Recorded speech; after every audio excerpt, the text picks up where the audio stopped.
I'm so glad we're finally reconnecting after seeing you in Europe on your Instagram story.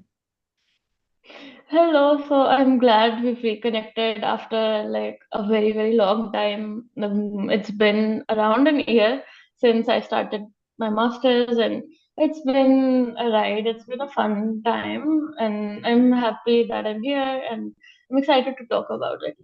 Uh, I think I've been talking a lot with you with a couple of very a couple of very good mature applicants and scholars on the Erasmus program. Um, Ever since its inception, I feel with the global shift and generally immigration concern and all that, I think the scholarship should not be that glamorized as it is. Why is it happening? What is your thought about it? I think before coming here, I was, super excited, which I still am. But there were parts that I wish I knew more about, or some things I had thought more about, or stuff that I would have known, especially about the way these programs are structured because they're so interdisciplinary. Sometimes, even if you have a background that is mentioned on a program website, when you get here, you may feel like you don't know anything, or you may Yeah. feel lost or clueless. And that's pretty normal. That has happened to me, still does. You may feel like an imposter among like a sea of people who already, a lot of them, in fact, already have a master's or even two masters. So it gets difficult to adjust, especially because also it's like an entirely new education system. And the toughest part for me personally has been moving countries every 6 months, every 4 months. Yeah. At first, it seemed pretty exciting, getting to explore new places, and you get to do that. You get to take out time for yourself, but packing your entire life in one suitcase and moving around after every 6 months isn't easy. You need to really think about it, I mean, and be prepared mentally because there will be challenges, there will be hurdles. That has been my personal experience, at least. And if you're not strong, or if you do not feel confident in handling such situations, then it can get really difficult. And I feel like at this beginning, I wasn't really prepared for any of this. I had never lived alone. I'm an only child, so I was someone who was pretty sheltered, and now I just do things all on my own. And I need to deal with all sorts of difficulties, and document processing and bureaucratic processes can be so draining, time consuming, all of that. And then moving, packing every 4 months while I'm still completing my assignments, working at airports or whatnot. But these are things that I never really thought about before, because to me it was just so exciting how I could live in like 3 4 countries and get to travel. So that was my mindset going into it. But well, what based on my experience, I feel like this needs to be talked about more. Yeah, thank you so much for being transparent. And I have to apologize a bit here if I haven't prepared you mentally. I think I will be talking a lot more on this is not for the faint-hearted, right? You've been, I think, just to tap back into what said, that if you feel that this is not for someone who has been sheltered, I think it's okay to have this experience. Maybe you needed that, right? Do you have any jumping? Yeah, Yeah. I think I really needed that because I really couldn't even cook myself. So I've learned so many things after coming here, and I've had so many experiences. I was very very protected by my family, so I never did anything by myself. Like I always had my mom and dad with me, even if I was like going to a store. So doing all of that for the first time alone was exciting, but also like pretty scary. And then there have been times when things have been tough, like for instance, I remember in the Netherlands I got like a tablet to study, but it was like Christmas break and we were supposed to move in 2 weeks, and then one day it just stopped working and I was pretty lost. So I had to go to the store every other day just to check if they're gonna open, because I'll be moving and then they can't really fix it and then it won't reach me.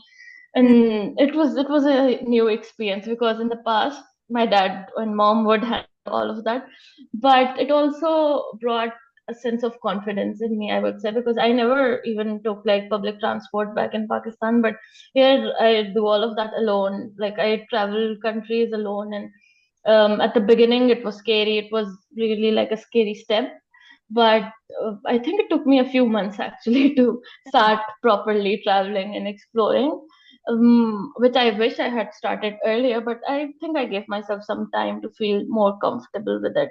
But I think I needed all these experiences ultimately at the end of the day. Like they did, develop me into someone who's definitely much more stronger, someone who's much more aware about her surroundings, because I'm always, on my toes about Yeah. not getting mugged or anything.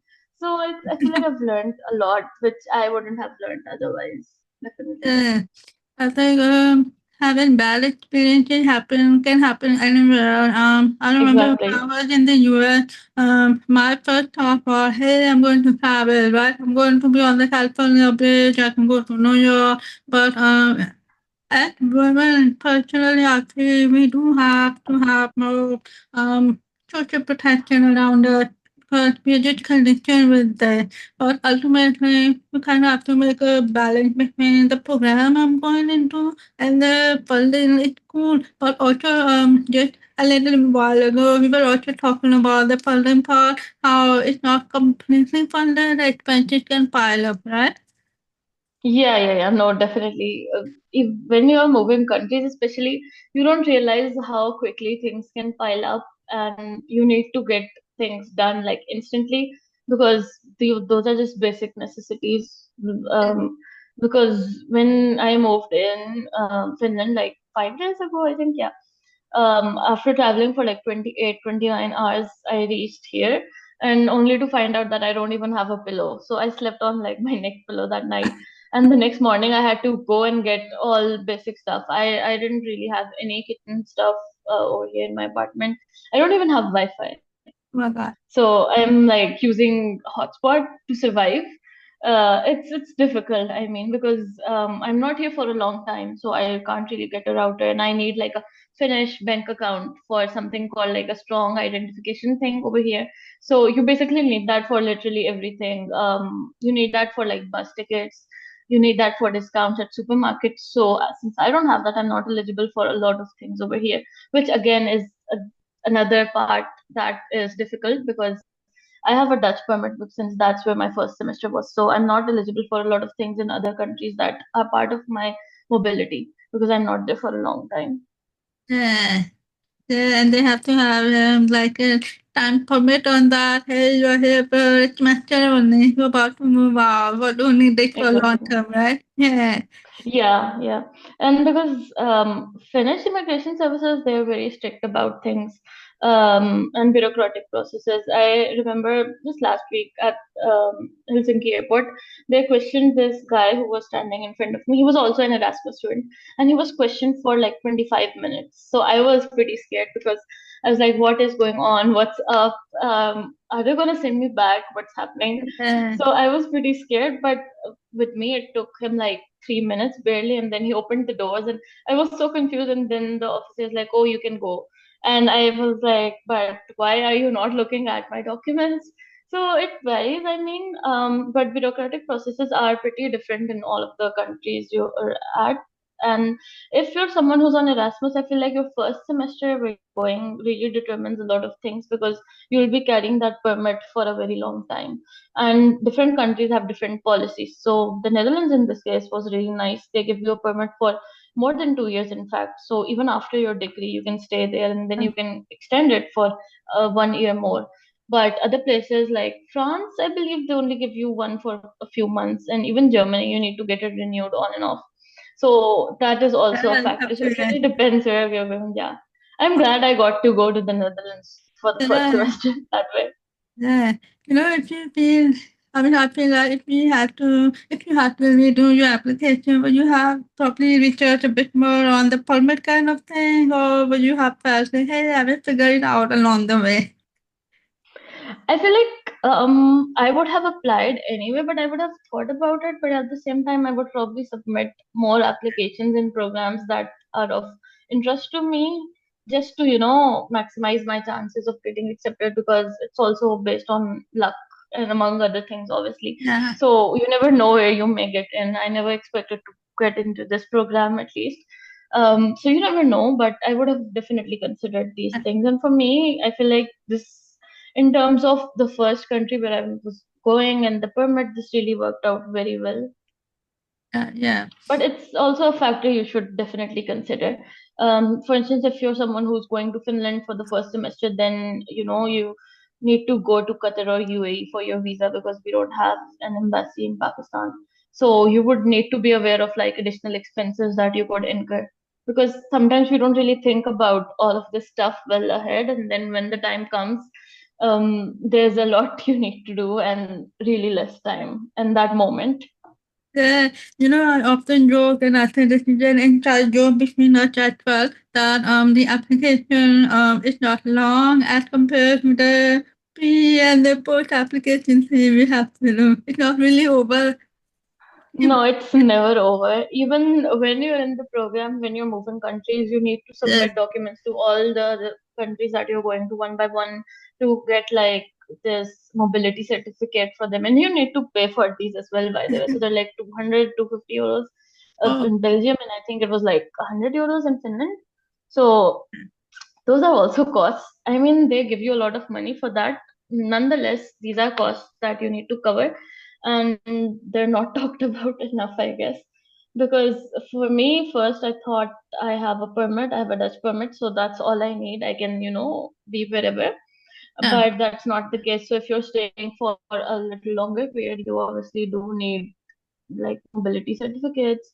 You need to be registered. You need to do all oh, those bureaucratic stuff. That does take time. So you need to start early, and you need to keep on submitting this really long list of documents over and over again. So it's yeah, best to like have one folder that you're just submitting on again and again, because it's the same thing.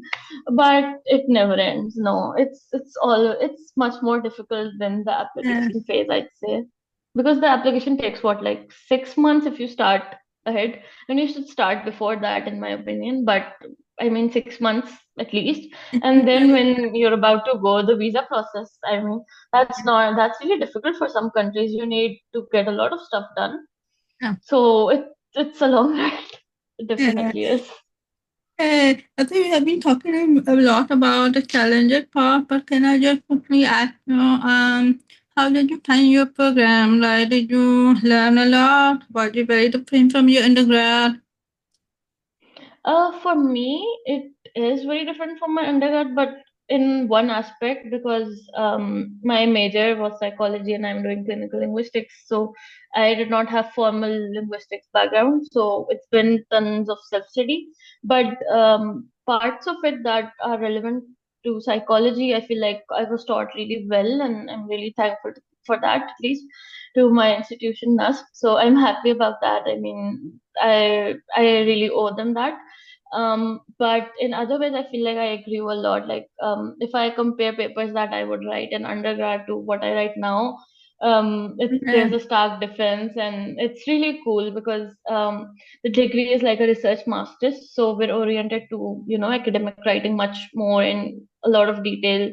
So that's been really fun, and I've been taught to now think more critically and just find research gaps in whatever I see, and asking the what if questions. So that's been really fun, and I've had really nice opportunities to attend like conferences.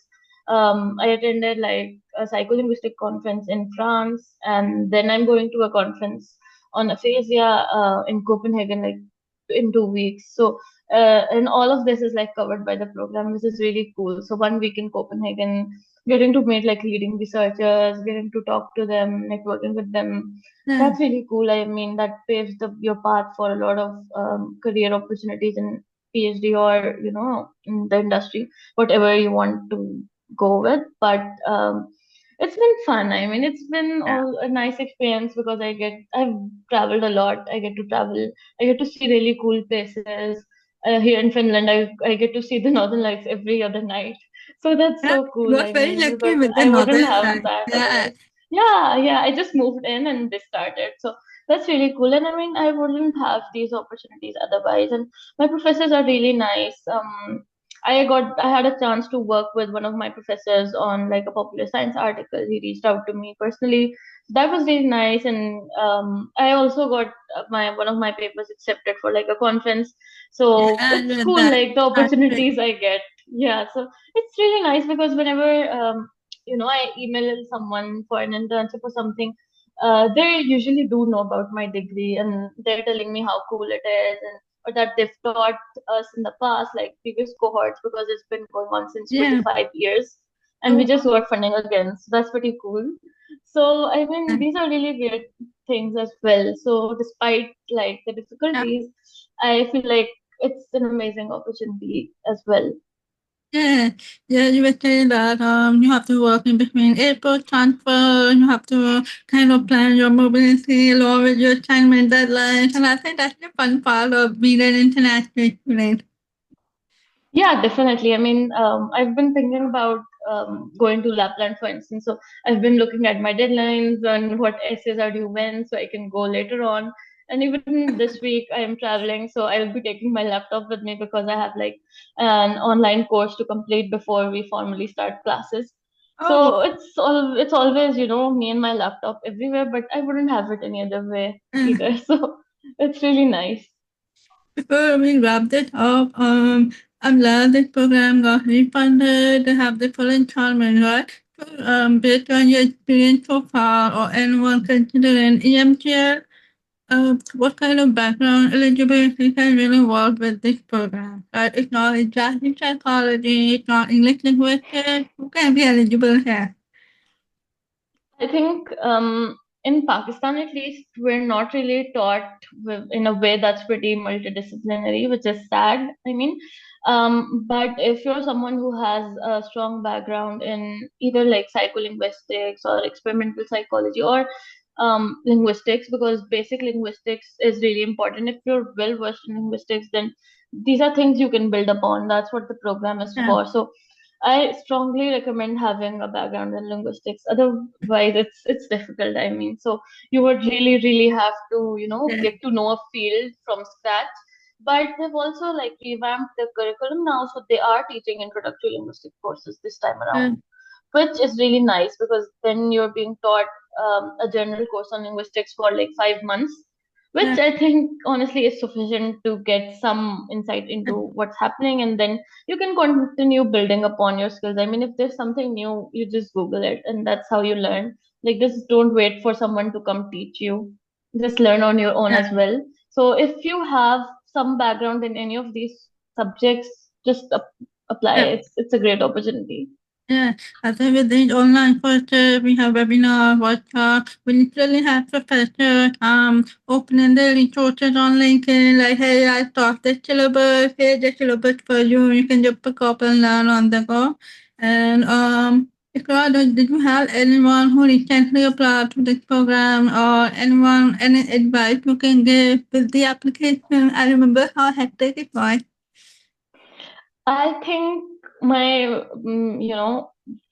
first advice would be to start early. That's so Yeah, important. If Because applications are probably going to open in October and with deadline in um, early December, I believe, like yeah, 1st December or 15th. So there's not a lot of time left at this moment. I think if you're just considering it, you should really start. Give the IELTS because you need I think a 7.5. Yeah, you need a 7.5, which is much higher than what you need on other Erasmus programs. And you can't really have anything lower than a 7 on any of the components. And the writing component is one where people tend to score lower. So, also take the exam yeah, seriously because often people think they can, just ace IELTS without even being acquainted with what it's about. But if you don't really get to know the test, it's more of like a test about like test taking skills. I'd say it doesn't really test your English. yeah. That's just funny to me. But yeah, you need to be aware of the test what you're doing, what's the format and stuff, so you can score better. Because if you miss out the window, first you're gonna waste your money, second you're not gonna be eligible to apply because yeah, you need to meet the bare minimum requirement. In fact, if you have a higher I score, it's actually better because it's one of the criteria for evaluation in this program. So that's really important, because the higher your score is, the more marks you get. But that's like one of the last components of how you're scored for the program. What's most crucial is your academic achievement and your motivation letter. So start writing early, brainstorm, think about ideas. I would recommend, going to each university's website and looking at the courses and who is teaching them, and then looking those professors up on Google Scholar or ResearchGate, looking into their research, and then, deciding where your interests lie, linking your background to their research, yeah, explicitly mentioning that, looking at the academic partners or the non-academic ones, where you would want to intern, what you would want to do. Would you want to, do a PhD? Would you want to stick to an industry? What kind of job would you like to do after the yeah, degree? yeah, How could the degree help you achieve that job? What skills do you think you can acquire? So, like, really think about all those things when you're writing a motivation letter. Brainstorm. At first, just write everything down, like answers to some of these questions, and then try to bring coherence to them, narrated like a story. It doesn't really have to be something that's boring. You just need to find coherence. It should make sense. There should be like thematic sense to your paragraphs. I feel that's really important. Transitions should make sense to the reader. Think about all of that. And the program doesn't have any interviews, so the application is really your one chance. So try to make it as strong as you can. And also, your CV is pretty important, obviously. So tailor your CV to the program, and include keywords that are relevant to the program. If you've acquired any skills that are taught in the program, then mention those, because then you're a strong candidate in the eyes of the people who are reviewing your applications. That's very, very important. If you already have a master's degree, in our program at least, it's pretty valued. More than half of the class already has a master's, and there's in fact only a very few number of people who don't have a master's, or who directly got in right after their undergrad. So a lot of people have years of experience, so don't let that deter you. Consider it your strength, if anything. yeah. Thank you so much. And I think you still remember everything that you did. I'm really glad about that. And I think earlier you mentioned that this program is heavily research focused. So maybe for undergrad who are currently in the undergrad in psychology, psycholinguistics, maybe they can build up more research experience, right? To inform their Yeah. application. Yeah. Yep, yeah, because since the it's like a research master's, so research experiences are really, really valued. If you're someone who has skills in data analysis like SPSS or the movie, if you have any experience with R, in fact, that's even more amazing. That's really, really valuable. So don't wait for anyone, like I said, to come teach you R or any other programming language. I mean, get to it yourself. There are tons of resources online, a lot of YouTube channels. You don't really need like a certificate for everything. For instance, it's good to have one, but I feel like skills are what get you through, instead of just a certificate and then not knowing much of it. Because Coursera, for instance, now is paid. They don't really offer a lot of scholarships anymore or financial aid, right? So if you're not willing to spend that insane amount of money, I get that, but try to look at YouTube, learn important skills, learn softwares. That's really, really important. And if you Yeah. have any practical research experience, even if it doesn't really align with the program, I would recommend mentioning it, because it still speaks about your research abilities or your research potential. So Yeah. that's really important, because in our program, research is really valued, like any prior research experience. Uh, And our professors remember each of us, like they knew what was in our application, they knew what skills we already knew, what we didn't. So, they're really going to read everything that's on there, and they're going to select people that they think can contribute to the program in ways that they envision. So it's really yeah. important that you go through the program website and the course contents, in a lot of detail, and take your time with it. Yeah. I think a later part professor remember your application and that when you start an early thing what makes you stand out, especially if it's just one project or one research, something that you did really well, it can be very memorable down the line. Yeah. Uh, Exactly, yeah. No, my professor remembered things I wrote in my motivation letter. wow. And I got to know that because when we moved to Belgium, my application was reviewed in Belgium, and that's when I actually found out who reviewed my application because he remembered me. He remembered me by name. He knew I was from Pakistan and what my experiences were. So it was really nice, and he was a professor of statistics and data visualization and that sort of stuff. So he knew me, and that really got me, a an edge in a way that I could communicate with my professor and build this sort of working relationship with him. So whenever in the future I need like a letter of recommendation, I know that is one person I can ask because they Uh, remember me, and uh, that's very important. uh, Well, Ikra, thank you so much. I really love talking with you, and you have just kind of unpacked the good, the bad, and the ugly, and maybe just taking a very good look at your personality, and maybe try to build up your mental muscle. Maybe sometime we can advise as well. Yeah, maybe while you're in Pakistan, go out of your comfort zone because once you are in a mobility program, it's not over. You're building up from there. Yeah. Thank Yeah, you. definitely. No, I couldn't agree more because I never pushed myself out of my comfort zone back home, and I wish I had. So my one, takeaway experience from here is you need to get out of your comfort zone, do things that scare you, do things that make you uncomfortable, and it's a great experience. You get to travel, you get to have fun, but in the meantime, don't forget why you're actually here, what they're paying you for. That's also pretty Yeah, important because yeah, there is life ahead of the degree as well, and you need to know what you want to do, and you need to do something, I mean, after the degree. yeah, So it's not only all about traveling or partying. yeah. You should find a balance, try to strike a balance and stick to it. Yeah. I hope you can find your balance. If not, remember your support system around you and you can continue having fun. Thank you so much. Definitely. Thank you for having me.